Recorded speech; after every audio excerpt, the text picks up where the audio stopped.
Welcome, everyone, to another edition of Webb Weekly Live, and the calendar's flipped to November. I can't believe how quickly time is passing. Holidays are going to be here. Ugh. How are you, Steph? I'm good. How are you? Wonderful. Beautiful day out there. That's what I hear. Looks a little chilly, but what are you going to do? It's November. It's not snowing yet. So I know. Before you know it, I'm not going to talk about Christmas yet. It's too early. No, too early for that. Too early. So what do we got? Well, we've got a big week ahead. We have a big story on National Child Safety Month. We got a lot of good tips on keeping kids and babies and preteens and teens safe, a little bit of everything across the board.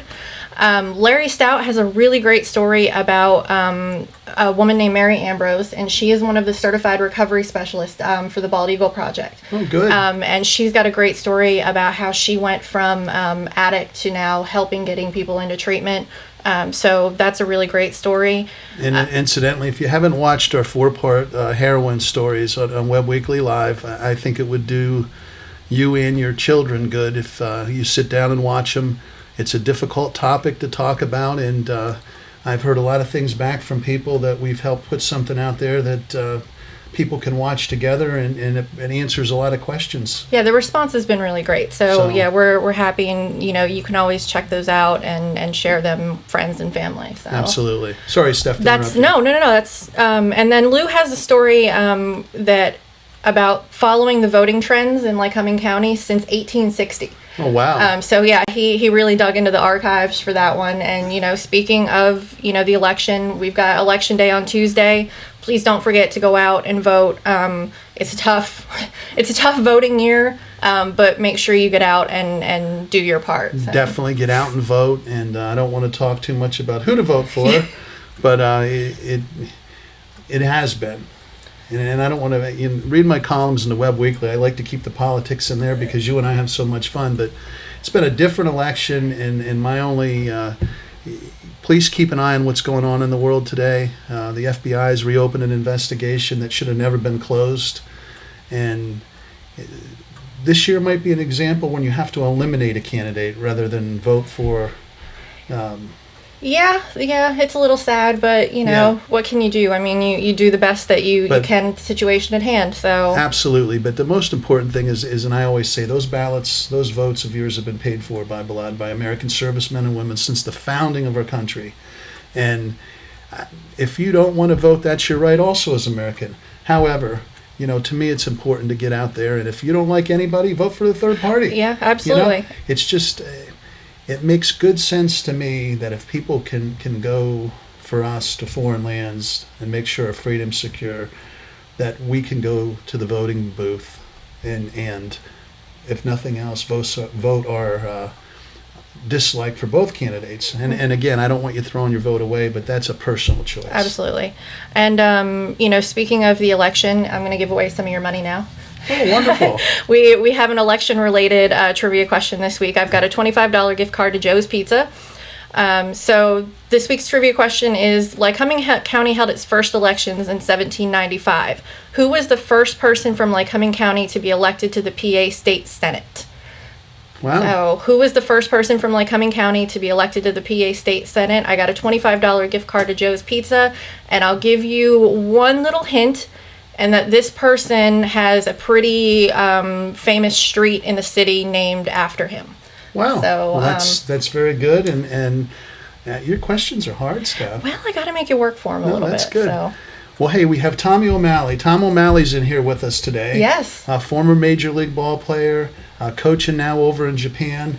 And I'm going to give something away, too. All right. What do you got? I got a $25 gift card to Joe's Pizza. Okay. Who brought the Reuben back just for me. So they have great Reubens at Joe's. And it's a simple question. Call in the office. I'm old school. Yeah. First person that calls in and tells us what team Tom played for to begin his major league career wins $25 gift card to Joe's. So call in with the answer to that. My trivia question, post the answer below. We got 2 gift cards to Joe's Pizza, so just in time for World Series and football and high school playoff games, so you'll be all set for your tailgating. Absolutely, and we're going to talk about all those things with Tom and his experiences over in Japan where he coaches now, and I'm glad he could come in and be with us today. So we'll come back, and we're going to take a little commercial break here for our good friends at Mazda, Murray Ford, and now they're down with Murray Chevy, down on the other side right of the Shamokin Dam Strip, right as you're heading into Sealands Grove. And they're doing a great job down there with Chevy, so we'll be right back. At Murray Motors, we believe better value begins with good values. Visit our low-pressure and friendly sales staff. This month, get a 2016 Ford F-250 Super Duty XLT on sale for under $45,000 at 0% for 72 months. With our exclusive free lifetime engine and transmission warranty, why wouldn't you purchase from us? From our family to your family, your friend, your dealer, Murray Motors. And we're back, and I have Tom O'Malley with us. Good to see you, Tom. Good to be here. Thank you. Back from Japan, I see, and everything went well over there? Back from the land of the rising sun. That's it, yeah. Back in the U.S. of A., so it's always good to be back. And I know you love your time over there. Tom played 9 seasons in the major leagues here in the States, and then you went over to Japan and had a very distinguished career. I always say you're like your Ichiro is to the United States, Tom O'Malley's to Japan. So yeah, it's amazing. He's still playing, and he got his 3,000th hit this year. I mean, he's a physical specimen there. But yeah, matter of fact, back in 1995, we ended up beating Ichiro in Oryx Blue Wave to win the Japan Series. So yeah, there's some history there between us. So you and I have so much we can talk about. I feel bad for Steph here. Steph, you might have to push into the conversation, but longtime friend. You and I share a lot of the same interests, the same folks. You love to coach, you love baseball, and you still spend a lot of your time working with children, working with young players when you're back here at home. And my sons have worked with you, and as it seems like half of Lycoming County has. I just really enjoy teaching. You do. Whether it's and it doesn't matter what level it is. And the key always is, now that I'm in the coaching, is just to see somebody improve, from where you start and to see that development stage. So it doesn't matter if it's elementary, high school, professional. I just enjoy working with people and enjoy, the camaraderie and especially with, people in our area too. Try to see them get better. You started out in Montoursville, great Warrior teams. Coach Giles had a great career. Went right out of high school, back when it wasn't. Careful about what you talk about his career, because you don't want to ruin our trivia question. Oh, okay. Yeah, we gotta leave it straight Big up. secret. Little Big air of secret. mystery there. Thank you, Steph. Went to the major leagues. Out of high school, got drafted, ended up in the major leagues. Great career. The organizations you played for, I don't want to give the first one away. Which one did you played for? And I'll reverse them. This isn't the answer. You played for the Mets. You played for the Giants. You played for the Orioles. You played for, I'm missing one. Mets, Giants, Orioles. Rangers. Just a quick overview of your major league career and what. Well, I was very fortunate to move through the system quickly, and then there happened to be an injury, so I got a break, to get into the major leagues, and I was awfully young at the time. I was 21, and matter of fact, one of the youngest players in the league, if not the youngest. So coming from a small town, coming from a small area, it was really eye-awakening, and I had to grow up real fast, and that was part of the educational process that I needed to mature. You couldn't have ended up, we don't want to give the trivia question, you couldn't have ended up any farther away from home, where you came up and opened your career. Yeah. What was that like, going out to the left coast? And yeah, it was, I remember signing my first year and ended up signing a little late, and I was fortunate to stay with a family. And at that age, I think that really helped me a lot, where I really, they were part of the booster club, and they were very supportive, and even to this day, still keep in touch with them. And things were different back then, folks. So it wasn't like today where you could be 18 years old and you get up in the major leagues. There just weren't many young guys that time brought up that fast and get the opportunities you got. So you were a young buck in a big stage. Yeah, it was quite a shock to the system there for sure. But again, you have to be lucky, and that was a big part of it. I always had the right attitude, had the good work habits, and I think that's what you need at any level. So, But I always count my blessings that it was a dream of mine, and certainly came through, and I wasn't going to give up that dream. I wanted to continue being and working hard. So the next thing up, we'll fast forward to Japan. The opportunity comes along to go over to Japan and play.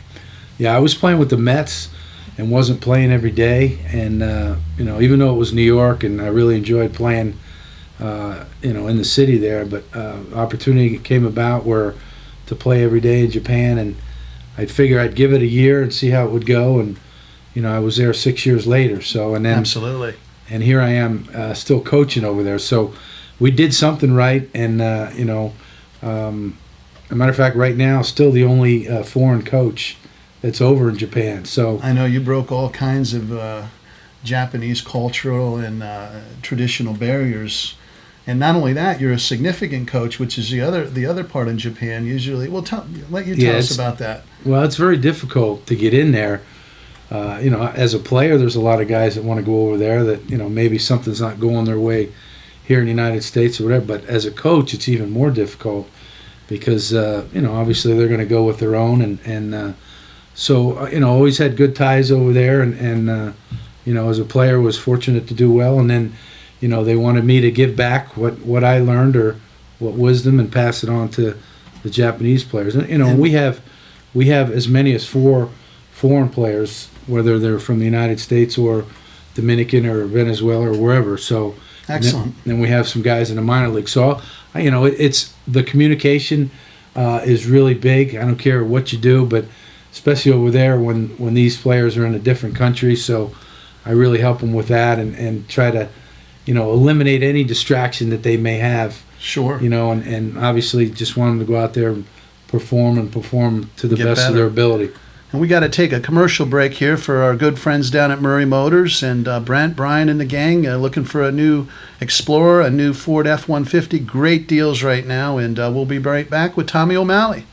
Great staff, friendly, professional, low pressure, knowledgeable, quick and easy. These are just a few things our customers are saying about Murray Mazda. Looking for a compact, all-wheel drive crossover? You're in luck. This month, get a 2016 Mazda CX-3 Sport Touring or Grand Touring at 0% for 63 months. We also give you our exclusive free lifetime engine and transmission warranty. Your friend, your dealer, Murray Mazda.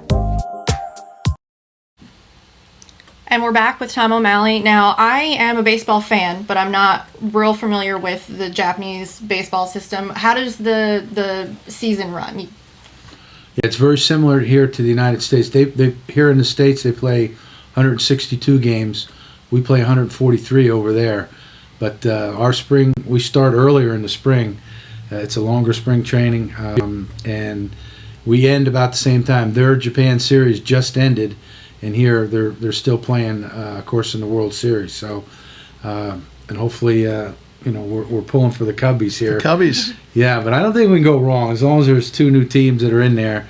You always see the same teams. It seems like, but I agree with that. And last night, from playing in Chicago, I always remembered that when the Cubs win, they have a song. They say "Go Cubs, Go," and you could hear it last night. Just throughout that whole state, and I was getting chills just watching it. That was a fantastic. So it was really exciting for them. Hopefully, it'll continue. Hopefully, yeah. And you're coaching I make sure I get this pronounced right. The Hanshin Tigers. And how was your season this year? This is the first year I've been this third year back. This time, I was there in 02, 03. We were fortunate enough to win it, but this year we didn't make the playoffs. But our manager, this was his first year. He went with a lot of younger players, so we're trying to develop players, and we saw a major improvement, and we finished real strong at the end of the year. We had won 7 in a row, so the future looks good, and hopefully we continue, teaching them the right things here. But we were like 2 games out of the playoffs, so that was our. Hey, back when you won it, you were the man. You were the most valuable player. Yeah, that was fill us a little back when you played for the Tigers and how exciting it was. Fill us in on that a little bit. Well, they love baseball over there. I mean, it's the popular sport. Sumo's popular, but not as popular. You haven't got involved in that at all, have you? Well, maybe if I retire and put on a few pounds or something, that might change things. But yeah, they really enjoy baseball. I mean, it's everything over there. I mean, Sure. tremendous support. Like we'll sell out every game, 48,000. You know, so obviously throughout the year, if the team's doing well, they treat us great. And you know, again, we were fortunate to win it. And you know, through the experience of being over there and playing, we ended up winning the Japan series, and I just so happened to contribute at that stage too. So worked out well. And he's being modest, folks. He was the regular season MVP. He was the World Series MVP. And the respect, more importantly, and why you're back as a coach, and that's unusual, is the way Tom approaches things. He has the greatest approach, and he constantly shows the respect of the game, which means a lot more over in Japan than it does here, unfortunately, in the United States. Yeah, you just want to be positive, and you want to, you know, make sure that you know, whatever you've learned along the way, you try to keep it simple, and hopefully it sinks in and people absorb it, and so far it's working, and hopefully we'll see where it goes. But Japan is, you know, obviously at some time, this is my 25th year that I've been over there. Wow, 24. When I was playing and coaching now, so I understand quite a bit. You know, like in the meetings, I don't need an interpreter, so I've kind of they call me a strange foreigner because I've been over there so long. It's called a henagaijin, so, but they always kid me about that. But you know, so even when I'm trying to help the hitters out, I don't need an interpreter. So it's nice and big advantage in that respect. Yeah. So I've adapted to the culture, and you know, and that's all they want you to do, is try and adapt to them and show them that you're willing to you know. You can't say, "Hey, I did it this way in the States," or "We did it that way." Sure. They don't want to hear that. That's they a want, big no-no. That's right. That's it. So it's all part of the adapting stage. Speaking of the culture, in your time there, what would you say is your favorite thing versus the United States, and the thing that you really miss when you're not home? Yeah, they're very disciplined people, and very honest people.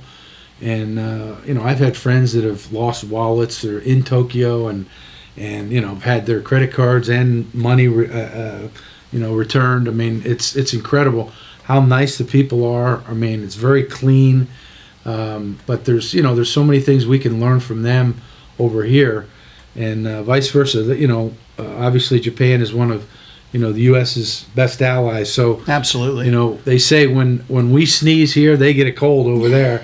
You know, that's how close they follow and monitor things. So, but there's so many things that I really, the food is outstanding over there. So there's so many things that make it worthwhile. But you know, you make more, you know, lifetime connections over there, and I really enjoy it. You know, the unfortunate thing is it's so far away, but you know, that's some of the times you got to sacrifice and do what you need to do. So, but and the food. Tom is like my sons, Jimmy and Hunter. He loves going to Ichiban, and we share. We try to get there and eat, and you love that style of food. And you were telling me, tell everybody out there about how over there. I mean, it's fresh food here, but tell them how fresh it is when you go to those type of places in Japan. It's about as fresh as you can get. Where they take the shrimp live, and they'll put a stick through it and throw it on the live, folks. A live shrimp, live, and it starts jumping around. And next thing you know. It simmers down and you're eating it, but it's very very good. But anytime you see any food that you know what you're eating in front of you, you like it, you know. And obviously, it's one of my favorite places. You hope those shrimp don't take a bad hop on the grill, right? Yeah. Well, matter of fact, last year, my first experience with blowfish. Oh, geez. And I didn't know what it was, and I knew it was like sushi. And they told me it was blowfish. Now, if you don't have a history of knowing about blowfish, obviously there's poison in there, and if the poison isn't taken out, you know, you can perish. Now, if you end up dying, the chef who didn't take the poison out has to take his own life too. So we had this team function, and they're passing it around. First guy, okay, he's all right. He had some of it. Next guy, okay. So I said, all right, maybe I'll try this.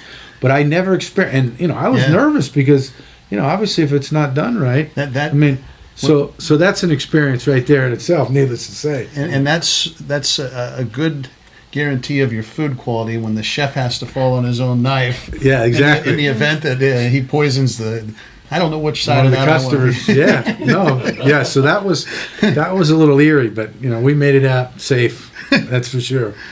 Well, Steph, you have anything you want to ask? I think that's about it. Fantastic. Hey. Well, unfortunately, I wish we had more. You and I could sit here and talk. Poor Steph would be drug along, but we could talk all day. But give me their culture. I mean, getting back to their culture. I remember one year, our team owns the taxi company. A lot of the transportation we take is by cab or train or whatever. But so I took this one taxi, went to the grocery store, and the guy, and I was in there about an hour, and the guy's waiting outside my taxi driver, and he's waxing his taxi the whole time I'm in there.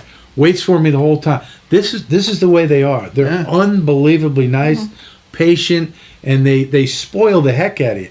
So his taxi looked great, and he's helping me with my groceries. Takes me back. I mean, it's that way in New York when I go in there. You must be going to a different part of New York than I am. Yeah, they're just as clean too. As a matter of fact, that's it. But they're spotless. I mean, you go anywhere, you don't see anything lying around. It's incredible. You always tell me the appreciation you have for the culture and why. Absolutely. And I know you like the organization. You love the way that they're on a schedule, and you don't deviate from that schedule. And they're very punctual. I mean, and we'll finish with this. You had told me a story a while back about players going over, American players, and how sometimes they don't always get that. When they say be here on time, it actually means be there. Yeah, we have a difference between American time and Japanese time. Now, American time, if you have a meeting at 1 o'clock, it usually starts around 1, or maybe a minute or two, like whatever. But Japanese time is at least 15 minutes prior. So if they say you be there on Japanese time, the meeting will start at like quarter of. And a lot of American guys or foreign players have a little problem with that. Yeah. They think they're early, but it's American time. So as it turns out, you get in good habits because even the bullet trains over there, they say you leave at 1 o'clock, it's gone. I mean, they are so punctual and their structure is amazing. So that's an issue for a lot of the guys. And I've, throughout the years, it's a great habit now, and I always try to be early because, Your dad would have loved that. Well, yeah. my dad he used to have that saying that if you're on time, you're late, and if you're late, you're out the door. That's it. That's what the motto is in Japan. If you're early, you're on time. If you're on time, you're late, and if you're late, they say over there, don't even show up. And my dad was a big believer in Vince Lombardi time, which was 15 minutes. Anything you were 15 minutes ahead, and but you always, and think about it. It makes sense because you get there early, and who knows, something might happen. You run into traffic, or this way you don't have an excuse. And it's a great lead-in for me because unfortunately we're out of time. And speaking of time, right there, we're out of it. And we're going to jump. We got to jump. We're going to have a spot here for our good friends at Murray's, and we're going to come back with Juliana, and she has a great guest today as we're heading to district football playoffs. She has South Williamsport quarterback AJ Flick, and Juliana is my 10-year-old correspondent that someday is going to be on Sports Center or on Fox News. Tommy, you haven't seen her, but you will really enjoy watching. Kids are awesome. They say the darndest things, and they're always interesting. That's for sure. So we'll be right back after Murray's. At Murray Motors, we believe better value begins with good values. Visit our low-pressure and friendly sales staff. This month, get a 2016 Ford F-250 Super Duty XLT on sale for under $45,000 at 0% for 72 months. With our exclusive free lifetime engine and transmission warranty, why wouldn't you purchase from us? From our family to your family, your friend, your dealer, Murray Motors. Hello, I'm Juliana from Webb Kids. This week I'm with South Williamsport quarterback AJ Flick. Hello AJ, how are you doing? I'm doing well, Juliana. How are you doing? Good. Thank you for asking. So how long have you been playing football? I've been playing football for about 8 years now. I started out in the Mounties junior program, and I've been playing ever since. Have you always been the quarterback? I actually played running back all my life up till now. So. What other sports do you play? I played baseball and basketball. Can you tell me a little bit about the Mountie season? We're 9-1 right now, and we've won 7 or 8 games in a row, so we're hoping to keep rolling. Did you guys make playoffs? Yeah, we did. We play Mount Carmel next week, and we're hoping to win that game. So, do you think you guys will win to Mount Carmel? I definitely think we'll win, and I hope so. So, tell me how you like playing for Coach Eisworth. It's great playing for him. With him, we're always working and trying to get better. And we started early in the winter, so we were ready for the season this year. Is there anyone you would like to give a shout out to on your team? I'd like to give a shout out to my whole offensive line for protecting me and doing a great job, and Sam Livorno for having some great hair. Well, good luck to you and the Mounties this Thank Friday you. night. Peace. Back to you, Jimmy. And we're back, and South Williamsport has had a fantastic season. It was great to see Jay with quarterback AJ Flick, and he's had a great season and directed the Mounties. Yeah, I mean, I'm sure that all the girls at South Williamsport High School are a little jealous of Juliana right now, so she always does a great job. And he's a great kid. We've been around him. Hunter seems to have played baseball with everybody, but we've traveled with the family and great people. And Father Jamie was the driving force that redid Little Mountaineer Little League Field and got that looking so fantastic. So just fantastic. And I want to wish all our area teams, we've had such a great local season. And fortunately, in the first round, nobody plays anybody. So we can wish South luck. They play Mount Carmel, and the Lancers luck, the Warriors luck, and Williamsport plays Hazelden. So Yeah, they should all be really great games. So. and our friends down Hughesville and Muncie, they get outside. So I hope everybody wins. Yeah, I don't know a whole lot about high school football, but it does seem unusual that we have so many standout teams in the area this year. So. And they went to 6 classifications, which helps get our teams away from each other a little bit, although the Lancers and the Warriors, I think, are on a collision course. Yeah, it looks that way. I should have got a bet in with Tom O'Malley. So, hey, you have some other stuff you're working on. We got details coming up, but we're going to start doing a little Q&A section with Captain Miller at the Williamsport Police Department. So I got details coming on that, but basically I'm going to take your questions and we're going to sit down with Jody Miller and go over those and find out what's going on in the community and what the community wants to know about the police department and local law enforcement. So that's an outstanding idea. And Jody Miller, Captain Jody Miller, again, all my ties seem to run to sports because I first met him at Loyal Sock Little League, and one of the hardest working guys I've ever been around and making sure the kids got a great field to play on. And I know he was down there when we had that recent flooding. The field took it tough down there working, but how do they get the questions to you? We're going to do it via Facebook. So I'm going to post a little video later and give you all the details, and then you can start sending me the questions. You can do it via Facebook. That's the easiest way. If you want to, you can email them to me at webnews@webbweekly.com. But yeah, we're going to take them, we're going to sort through them, we're going to pick a couple of the good ones, and Captain Miller's going to sit down with us and go over them. So that's wonderful. yeah, I'm looking forward to it. You do a good job. I try. You gotta hit your boss up for a raise is what you should do. You know what? That is a pretty good idea. Yeah. You have anything else for today? I think that's about it for today. And your National Child Safety Month cover, the Webb Weekly coming out, near and dear to my heart. I can't do enough to support, to protect, to help children. And there's been some recent accidents and tragedy involving kids in school, before, after school, that you've seen on the news. So, folks, be careful out there. Take some extra time in the morning and in the afternoon when the kids are coming out of school and they're going to be, because you remember when you were a kid, you get lost in your own little world. Absolutely. And let's be careful out there and keep our kids protected. And we have an election coming up. Get out and vote. Use your right as an American citizen to go out there and let your voice be heard. And as always, God bless America.